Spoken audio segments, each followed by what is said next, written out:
नमस्कार दोस्तों, हिंदी साहित्य लाभ चैनल में आप सभी का हार्दिक स्वागत है। सुप्रभात। आज हम पढ़ने वाले हैं यूजीसी नेट का यूनिट 7 में जो लगी हुई है कहानी दुलाई वाली। इससे पहले हम सभी ने चंद्रदे से मेरी बातें जो कहानी है उसको अध्ययन कर लिया था और आज हम पढ़ने वाले हैं दुलाई वाली। इसका प्रकाशन 1907 ईस्वी में होता है और इसके लेखक मंगमेला रति है। इसका प्रकाशन सरस्वती पत्रिका में संपादित की जाती है। और जो दुलाई वाली कहानी है वो हास्य व्यंग के माध्यम से एक ऐसे परिवार का वर्णन किया गया है जिसमें आदमी आजकल का जो स्ट्रेस रहता है, जो थकान रहती है, उसको दरकिनार करते हुए किसी भी परिस्थिति में मतलब कहीं भी अपना हंसी मजाक या फिर हास्य व्यंग कर लेते हैं।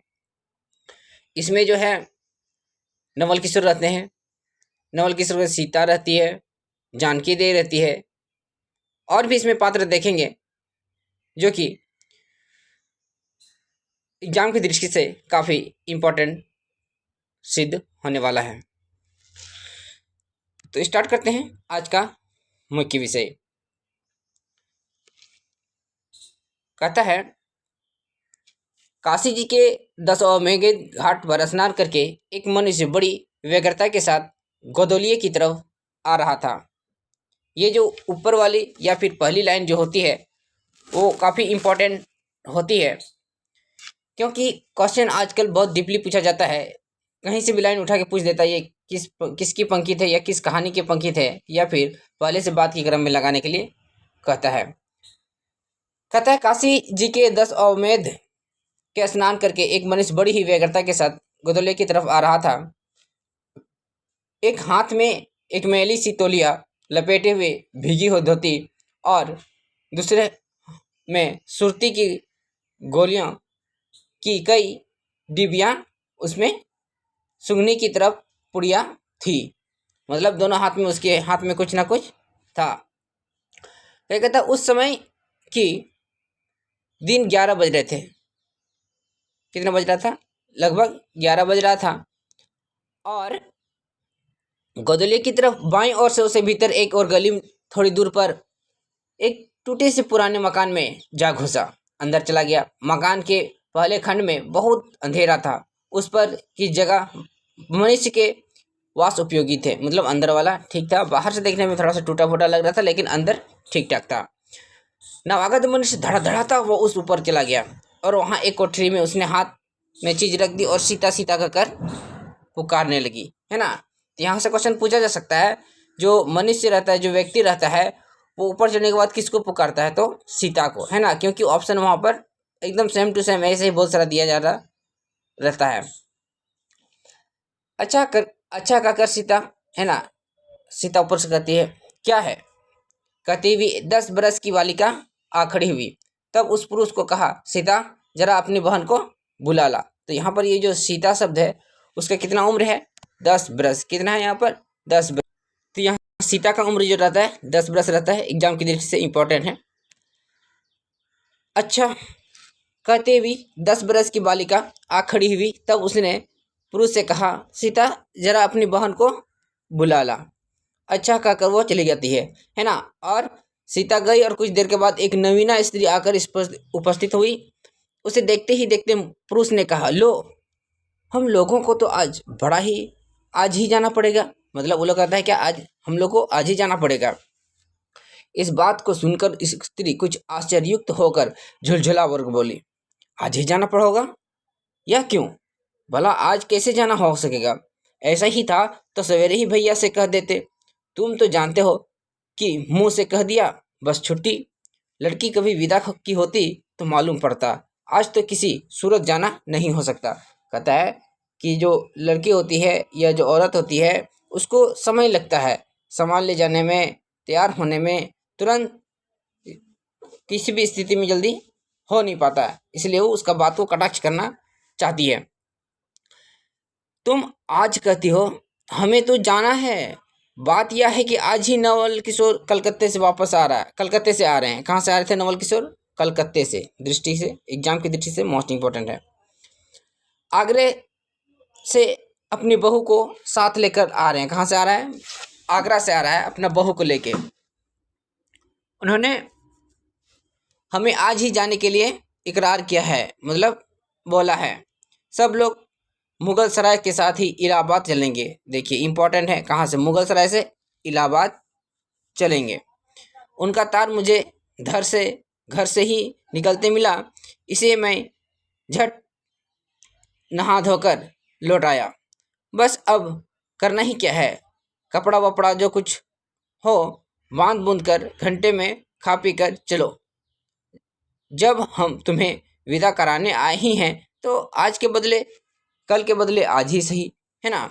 ऐसा ये अपना बात हुआ प्रस्ताव को रखते हैं। आगे कहता है कि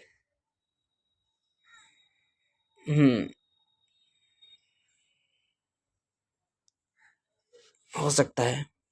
और आगे इसमें इस बात को सुनकर स्त्री आश्चर्यचकित होकर, हाँ ये हो गया आज ही सही। आगे कहता है इस बात को नवल जो चाहे करावे, पर एक ही गाड़ी में न जाने दोस्ती में यह बट्टा लग जाएगा, है ना?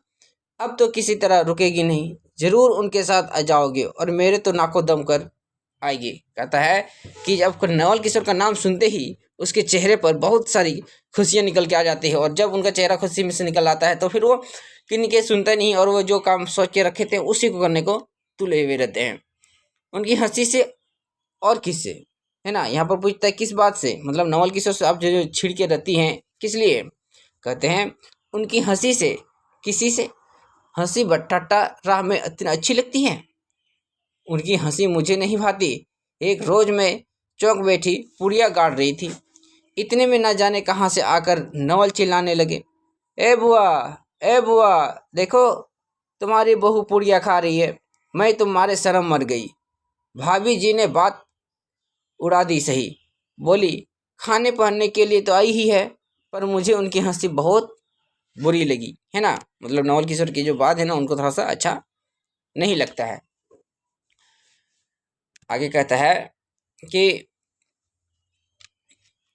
बस इसी से तुम उनसे नहीं जाना चाहती?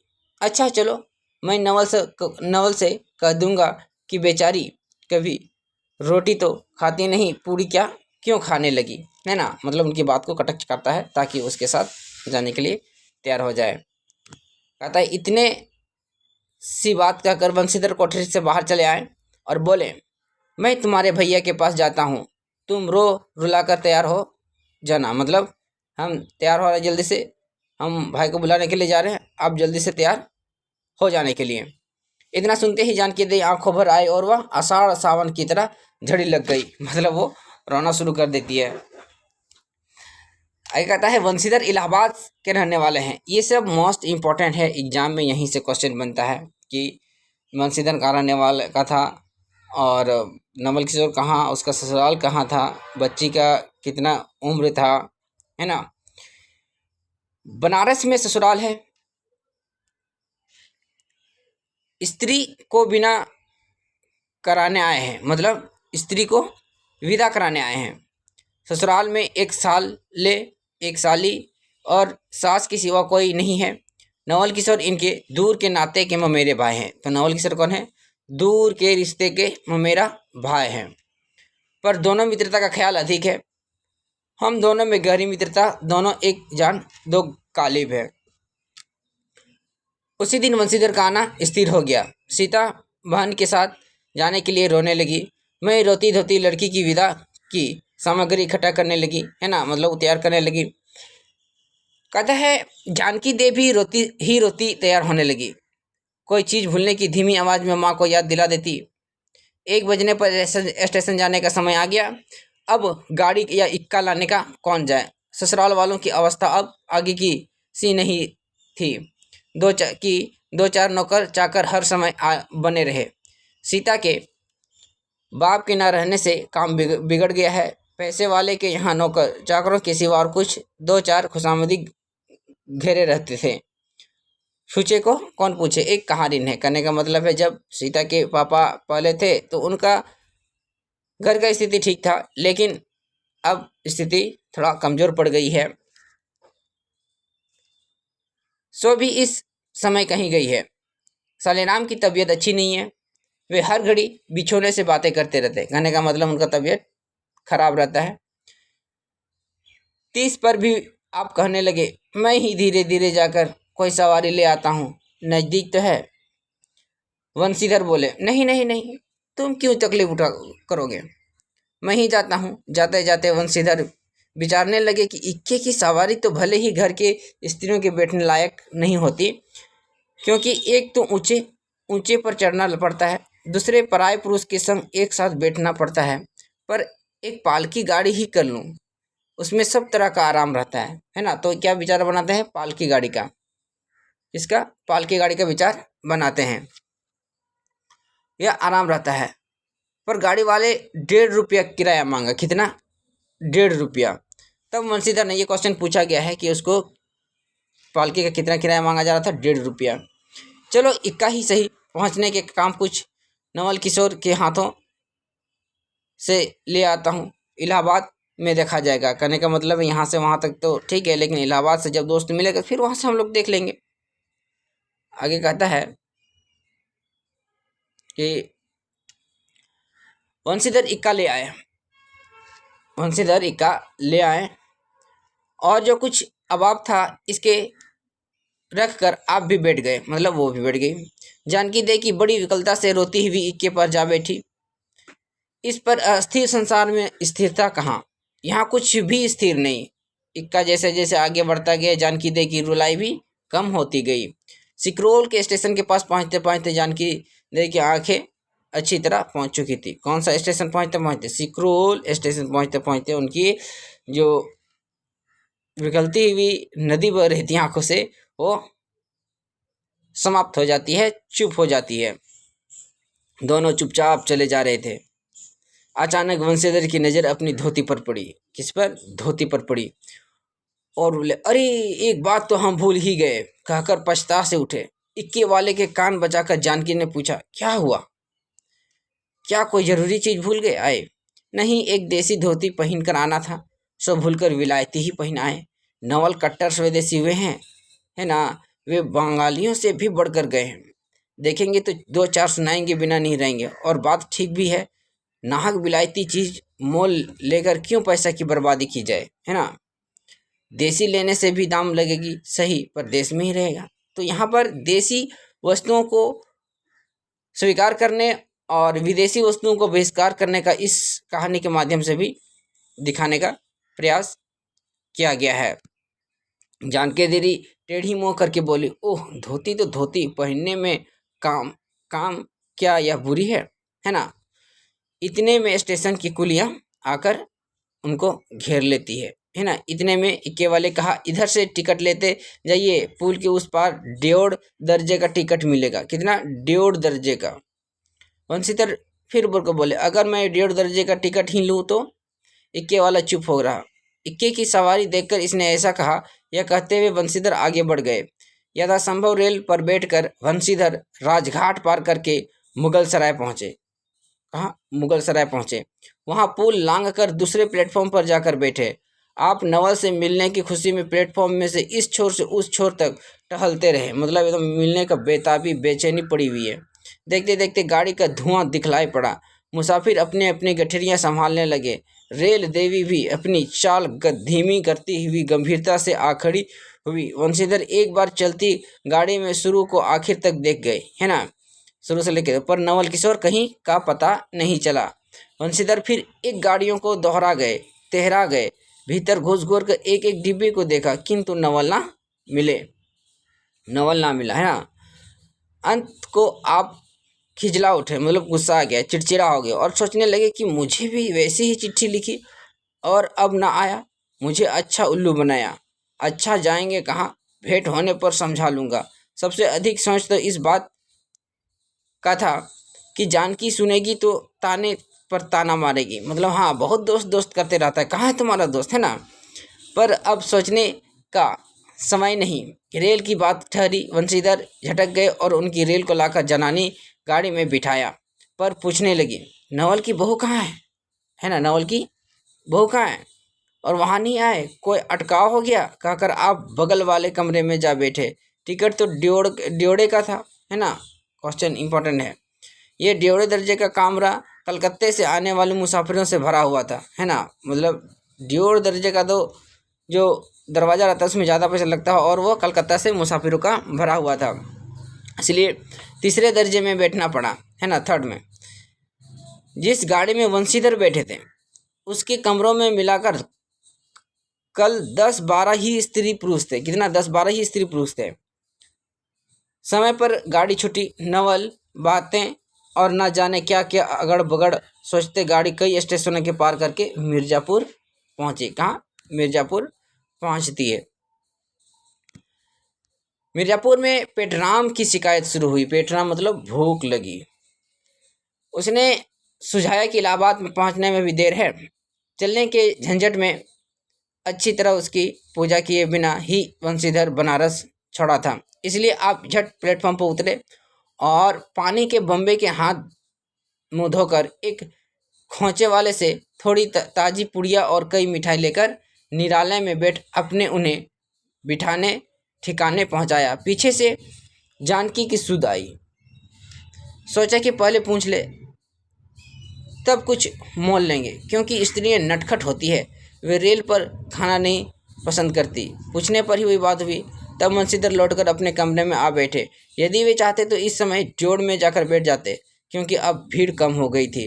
अब उन्होंने कहा, थोड़ी देर के लिए कौन बखेड़ा करा करे, मतलब अब वो पहुंचने वाला था।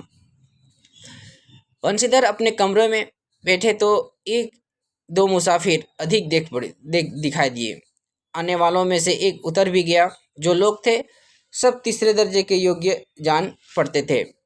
अधिक सभ्य कोई नहीं थे, वंशीधर ही थे। उनके कमरे में पास वाले कमरे में एक भले घर की स्त्रियां बैठी हुई थी, पर बेचारी सिर में पैर तक ओढ़े, सिर झुकाए, एक हाथ लंबा घूंघट काढ़े कपड़े की गठरी सी मनी बैठी हुई थी, है ना। वंशीधर ने सोचा कि इनके संग वह भद्र पुरुष के आने पर अनेक साथ बातचीत करके समय बितावेंगे। 1 2 4 करके तीसरा घंटी बजी, है ना। तब वह स्त्री कुछ अचकाकर थोड़ा सा मुंह खोलकर जंगले के बाहर देखने लगी, मतलब खिड़की से। जो ही गाड़ी छूटी वह मानो कांप उठी, मतलब डरने लगी। रेल का देना लेना तो होता ही गया, चला गया। अब उसको किसी की तरह क्या परवाह, मतलब वो अकेली पड़ गई थी। वह अपनी स्वाभाविक गति से चलने लगी। प्लेटफॉर्म पर भीड़ भी ना थी। 2-4 आदमी ही रेल ही के अंतिम विदाई पर खड़े थे। जब स्टेशन दिखलाई दिया तब वह बेचारी बाहर की देखती रही, फिर अस्पष्ट स्वर में रोने लगी। मतलब अब जोर जोर से रोने लगी, क्योंकि अब नवल किशोर भी वहाँ से मिला नहीं था और स्टेशन से गाड़ी निकल चुकी थी। उस कमरे में 3-4 प्रौढ़ ग्रामीण स्त्री भी थी जो उसके पास थी। कहने लगी, अरे इनका मन ही तो नहीं आइल हो, देखते हो राहुल कथराइन। दूसरी, अरे दूसरा गाड़ी बैठा हो ही क्या। पहली, दूर बहिया ई जनानी गाड़ी थेड़े है। ये देखिए, ये कथन इम्पोर्टेंट है। ये पूछा जा सकता है कि इस कहानी से लिया गया है, या और ज़्यादा डीप में अगर पूछा जाए तो इसे पूछा जा सकता है ये पहली दूसरी तीसरी के कथन में मिलान करने के लिए भी दे सकता है।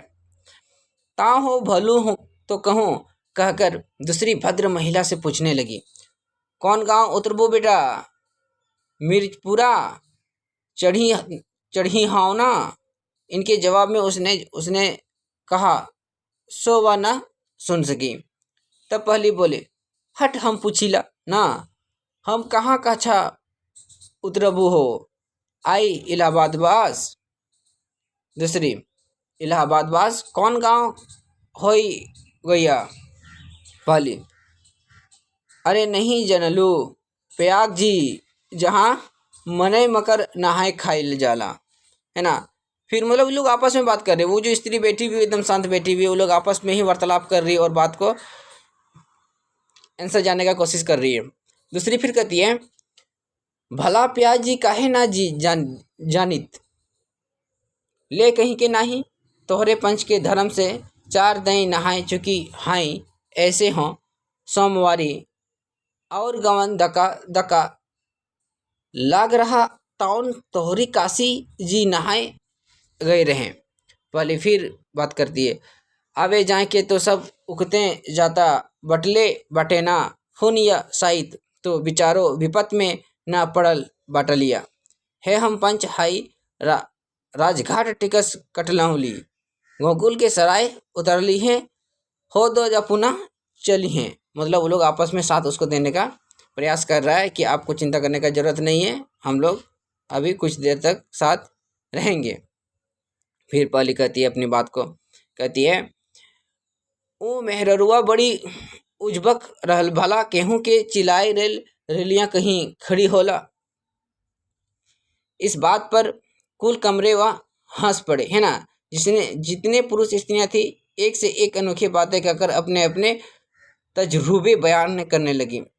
बीच बीच में उस अकेली अव्वल की स्थिति भी दुख प्रकट करती जाती, मतलब उसका भी थोड़ा सा खिंचाताना हो जाता है।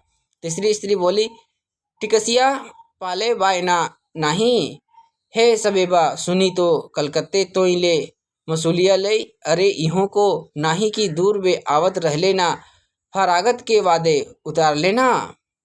चौथी स्त्री फिर कहती है, हम तो इन संगे के आदमी के देखबो ना कि हो गोयहा। तीसरी, हम देखी रहली हो मजेक टोपी दिहले रहले को। इस तरह उनकी बेसीर पैर की बातें सुनते सुनते वंशीधर ऊप खड़ा हो जाता है, मतलब उनको अच्छा नहीं लगता है कि वो क्या क्या बोलती रहती हैं। तब से उन स्त्रियों को कहने लगे, तुम तो नाहक के और भी डरा रही हो, मतलब स्त्री को बोल बोल के और डरा रहे हो, जरूर इलाहाबाद तार हो गया होगा, मतलब आगे बढ़ गया है, दूसरी गाड़ी में भी वहाँ पहुँच जाएंगे। उनका जो घरवाला रहता है, मतलब वंशीधर, हाँ वंशीधर है ना, वो कहता है कि जरूर वहाँ पर पहुँचेंगे।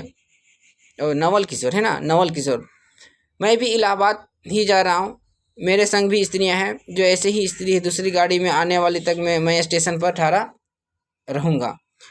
तुम लोगों को मैं यदि कोई प्रयाग उतरे तो थोड़ी देर के लिए स्टेशन पर ठहर जाना, इसको अकेले छोड़ देना उचित नहीं है, यदि मालूम हो जाएगा तो मैं इसके लिए ठहरने का स्थान भी पहुंचा दूंगा। ये सब जो बात है वो सब वंशीधर कहता है। वंशीधर की इन बातों से उन स्त्रियों की वाक धारा दूसरी ओर बह गई, मतलब जो हंसी मजाक कर रही थी थोड़ा सा वो रुक गई, और उनका जो प्रवाह है, जो बात करने का है, वो थोड़ा सा धीमा पड़ गया।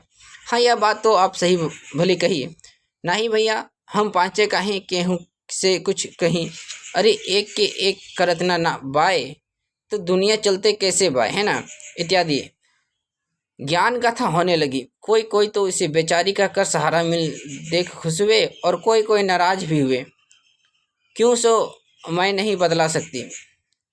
उस गाड़ी में जितने मनुष्य थे सब ने इस विषय में कुछ ना कुछ कह डाला, है ना। वो अपना अपना वार्तालाप, अपना अपना बात वहाँ पर रखना शुरू करते हैं। वार्तालाप कर देता है, पिछले कमरे में केवल एक ही स्त्री को फ्रांसीसी छींट की दुहाई ओढ़े अकेले बैठी हुई नहीं बोली। कभी कभी घूंघट के भीतर से एक आंख निकालकर वंशीधर की ओर वह ताक देखती है ना, वंशी तरफ देखती है, वो वही जो बैठी हुई थी अकेली घूंघट लेके, और समान हो जाने पर फिर मुंह फेर लेती। सामने हो जाने पर वंशीधर सोचने लगे कि क्या बात है, देखने में तो यह भले घर की मालूम होती है, पर यह आचरण का अच्छा नहीं है ना, मतलब उसको जो छुप छुप के देखती है, बेचारी वो डरी हुई है, अब देखेगी नहीं तो क्या करेगी। गाड़ी इलाहाबाद के लिए पहुंचने क्यों हुई, मतलब गाड़ी इलाहाबाद पहुंचने वाली है। कहता है, वंशीधर उस स्त्री को धीरज दिलाकर आकाश पाताल सोचने लगे। यदि तार में कोई खबर ना आई होगी तो दूसरी गाड़ी तक स्टेशन पर ठहरना पड़ेगा, कहने का उसके बारे में सोचना शुरू कर देता है। और जो उससे भी कोई ना आए तो क्या करूँगा, जो हो गाड़ी नैनी से छूटी गई।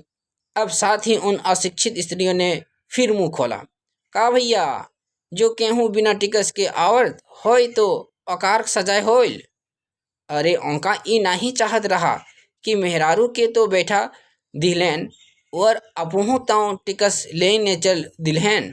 किसी किसी आदमी ने तो यहाँ तक दौड़ मारी कि रात को वंशीधर इसके जेवर छीनकर रफू चक्कर हो जाएंगे। उस गाड़ी में एक लाठी वाला भी था। उसने खुल्लम खुल्ला कहा, का बाबूजी कुछ हमरो साझा। मतलब वो सब एकदम मजा लेने लगा उसके विषय में, अपना अपना तर्क देने लगा। इसकी बात पर वंशीधर क्रोध से लाल हो गए, मतलब बहुत गुस्सा आने लगा। उनकी जो टिप्पणी जो हो रही थी ना उसके बारे में उसको अच्छा नहीं लग रहा था। उन्होंने इसे खूब धमकाया। उस समय तो चुप हो गया, पर यदि इलाहाबाद उतरता तो वंशीधर से बदला लिए बिना न रहता। वंशीधर इलाहाबाद में उतरे, एक बुढ़िया को भी वहीं उतरना था। उसने कहा, उनको भी अपनी संग उतार लो। फिर उस बुढ़िया को उस स्त्री के पास बिठाकर आप जानकी को उतारने गई। जानकी से सब हाल कहने पर बोली, अरे जाने भी दो, किस बखेड़े में पड़े हो। पर एक वंशीधर ने ना माना। जानकी को और भी भद्र महिला को एक ठिकाने पर बिठाकर स्टेशन मास्टर के पास ले गए। कहाँ ले गए? स्टेशन मास्टर के पास ले गए।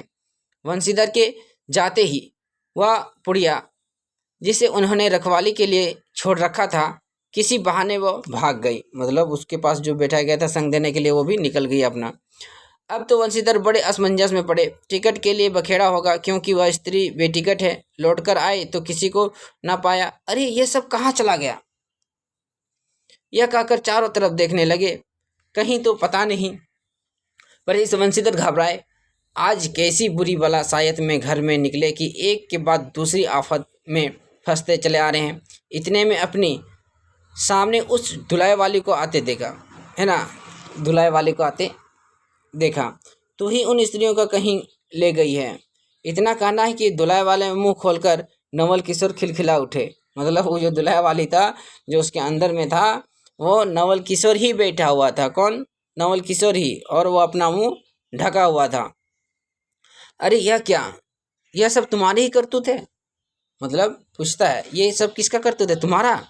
मैं तो समझ गया कैसा गजब तुमने किया है। ऐसी हंसी मुझे अच्छी नहीं लगती। मालूम होता कि तुम्हारी ही बहू थी। अच्छा तो ये गई कहाँ, है ना? वह लोग भी पालकी गाड़ी में बैठी हुई है, तुम चलो, है ना, पालकी गाड़ी में बैठा हुआ था। नहीं, मैं सब ये हाल सुन लूँगा तब चलूँगा। हाँ, यह तो कहे, तुम मिर्ज़ापुर में कहाँ से आ निकले? मिर्ज़ापुर नहीं तो कलकत्ते से, है ना, बल्कि मुगल सराय से तुम्हारा साथ चला आ रहा था। कहाँ से वो नवल किशोर साथ था? मुगल सराय से ही साथ था, लेकिन वो छुपा कर बैठा हुआ था। तुम जब मुगल सराय में मेरे लिए चक्कर लगाते तब जोड़ दर्जे में ऊपर वाले बेंच से लेटे तुम्हारा तमाशा देख रहा था। फिर मिर्ज़ापुर में जब तुम पेट के धंधे में लगे थे, तुम्हारे पास से निकल गया, तुमने ना देखा। मैं तुम्हारी गाड़ी में जा बैठा, सोचा कि तुम्हारे आने पर प्रकट होऊंगा, फिर थोड़ा और देख लें। करते करते यहाँ तक नौबत आ पहुँची। अच्छा अब चलो ना, अब चलो, जो हुआ सो उसे माफ़ करो। यह सुन वंशीधर प्रसन्न हो गए। दोनों मित्र बड़े ही प्रेम से बातें होने लगी। वंशीधर बोले, मेरे ऊपर से जो बीती है सो बीती, पर वो बेचारी जो तुम्हारे से गुणवान के संग पहली बार रेल में आ रही थी, बहुत तंग हुई। उसे तो तुमने नाहक रुलाया, बहुत ही डर गई है ना अपना पत्नी को। नहीं जी, डर किस बात का था, हम तुम दोनों गाड़ी में ना था। हाँ, पर यदि मैं स्टेशन मास्टर से इतलाह कर लेता तो बखेड़ा खड़ा ना होता। अरे तो क्या मैं मर थोड़ी गया था? 4 हाथ की धुलाई की बिसात ही कितनी। इसी तरह बातचीत करते करते दोनों गाड़ी वाले के पास चले आए। देखा तो दोनों बंधुओं की खूब हंसी छूट रही थी। जानकी कह रही थी, अरे तुम क्या जानो, इन लोगों की ऐसी ही होती है। हंसी में किसी प्राण निकल जाए तो किसी का इन्हें दया तक ना आवे। ये इम्पोर्टेंट है। ये किसका कथन है? ये जानकी देवी का कथन है। खैर, दोनों मित्र अपनी अपनी घरवाली को लेकर राजी खुशी घर पहुँचे और मुझे भी उनकी यह राम कहानी लिखने में छुट्टी मिली। तो ये था कहानी, जो कि हास्य व्यंग के माध्यम से आनंद भरा रेल का यात्रा इसमें दिखाया गया है। तो आज के लिए इतना ही रखते हैं, मिलेंगे फिर अगली क्लास में, तब तक के लिए धन्यवाद।